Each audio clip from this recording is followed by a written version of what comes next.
Right, okay guys, welcome back. It's another quick little one.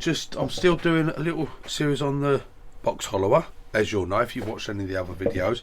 On this one I'm going to do a little finial, something a bit like this, okay? And we're going to do that just with a box hollower. Okay, so we get started,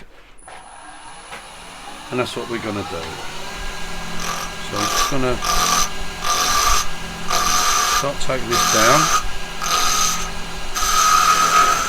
Now you don't want to take the diameter down all the way, but I like to just knock the actual little corner bits off.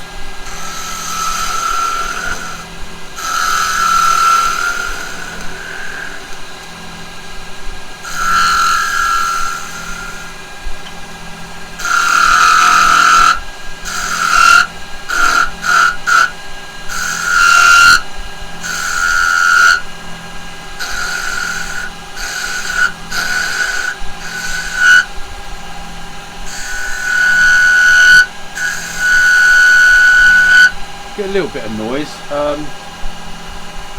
Literally, that's just because of the distance it's hanging out. It's quite a thin bit of wood, but as long as we take it nice and easy, we won't get any problems. There we go. I think we'll come down a little bit smaller. The main thing here is a bit of practice, really, with the tool, getting used to it. I'm not doing really ultra long thin finials because, well, I don't need it at all. You can do them and it's something I would do, but personally I wouldn't do it with this wood. I would go for one of like the more exotic sort of black woods or something. Used quite good though, saying that. You can be quite good for finials because it's very strong at the centre. When you get down to the centre of it, it's very strong. So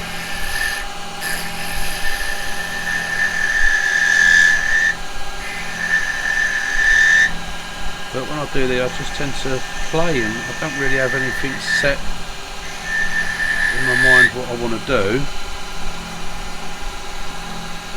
Right, let's get some of this down a little bit.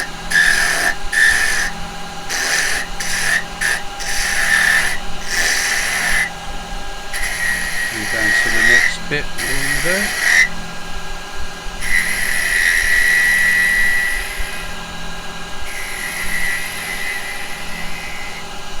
I never really have anything in my mind of what I'm doing when I'm doing finials. I just do. Normally I'd be making it for a piece, and I've not got anything made that this is going to go on, so I'm just doing something that I think might be useful at a later date. I think I'll bring that down a little bit more. Just there.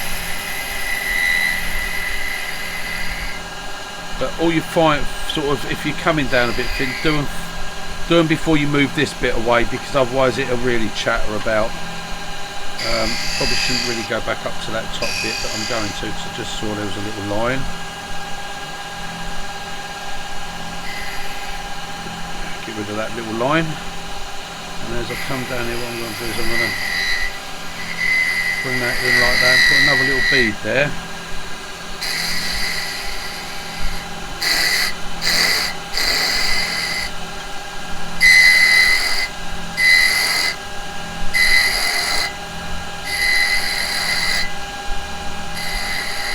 This really is just to show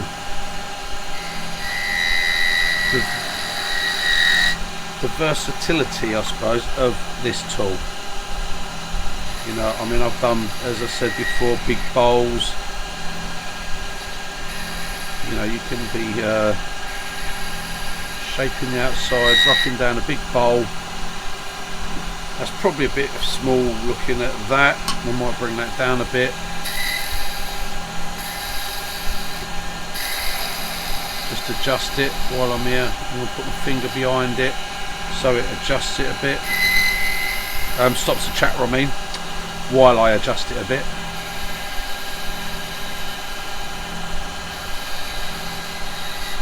But like I said, this is just a little an ideal little thing to practice just your control with your tools. See, I think I'm going to actually bring this down here smaller. I'm taking a chance because I'm adapting it as I'm going, so it's just, I think as I was talking I wasn't really concentrating on what I was doing with that bit, but it does show how good this tool is because I can come back in and do these cuts.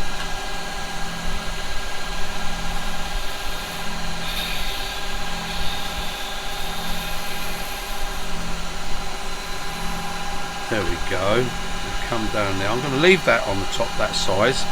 I just wanted to get this down to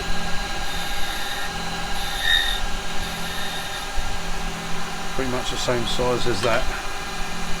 Have a bead there. There we go. I'll be quite happy with that. That'll be alright. Yep. Right, and then I'm going to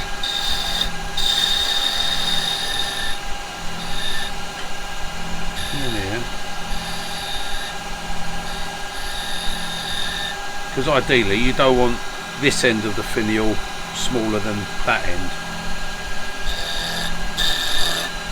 So where am I going with this? Right, okay. Let's just come in here like this.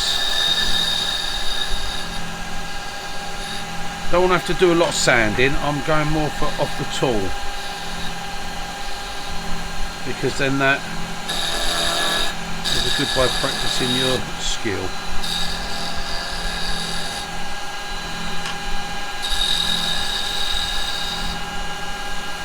I can still feel that's little bits on the square side there.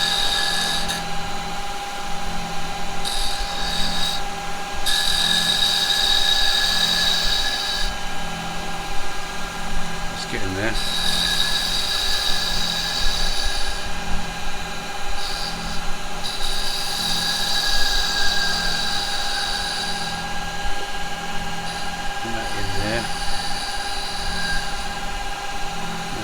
That's quite nice. There's a very slight line just there. I've just got to get rid of that.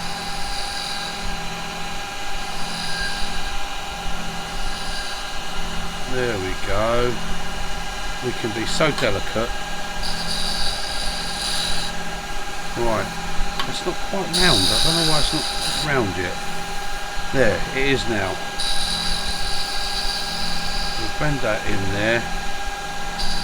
Come around there and I'm going to pop that like that. Get rid of that slight line. There. I'm gonna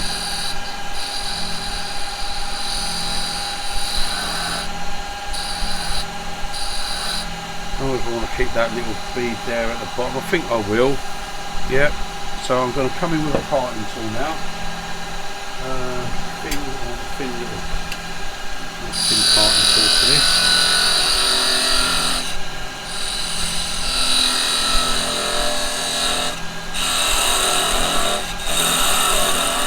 Just do a little peg on the bottom so it can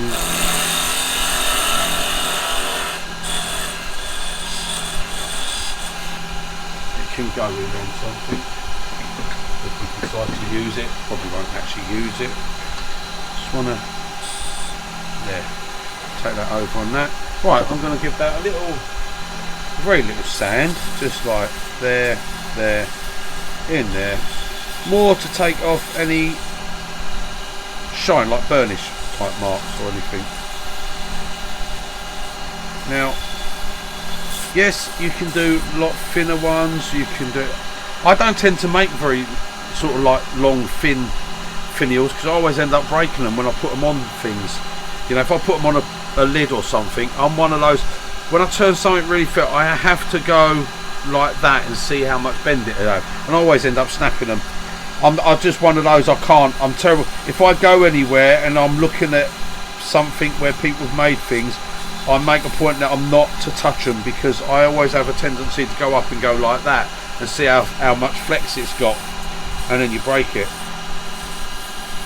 and that's not good when someone's worked hard to do that. But I don't tend to put finials on a lot of things. I don't tend to turn that sort of stuff. There you go, that's it, that's all I'm doing on that. Right, so it's not exactly the same shape as that one, so they would be two different ones, but it's a similar size. Actually, it's perfect in the size wise, that matches up. Yeah, slightly different, but then I didn't have that one next to it to compare. Right, as always, I have a little skew that I use, little one-handed skew, this one, and I use this always for parting these sort of things off. I'm not putting no finish on this, that's it. And there we go, guys. You can see how little amount, I should say, of sanding we did, and that is, look, perfect. There's not even a fracture, torn grain or anything on that. I'm hoping you can see that. I'm out of it, and there, look, what a donut. Right, so there you go. Okay, just a little finial, just to show. And I know, yes, you can do finials. I can do them with spindle gouges and skew chisels and things like that. But that's done. Well, you got to remember, guys, that finish on that, I've done hardly any sand in there. That's been done with a carbide. Okay, box hollower, absolutely best chisel there is. If you buy yourself some tools, and you want to know what tools to buy, definitely put in your box one of those, because that tool can do absolutely everything. Whether you do traditional tools, carbide tools, chuck that one in your box, because it will do everything. If you ain't got no sharpening gear with you and you're doing something, don't matter, don't need it. This will do these forever. You'd never blunt a cutter making this sort of stuff, never ever, not in your lifetime. Right, there we go, guys. I'll see you on the next one. Toodle pip.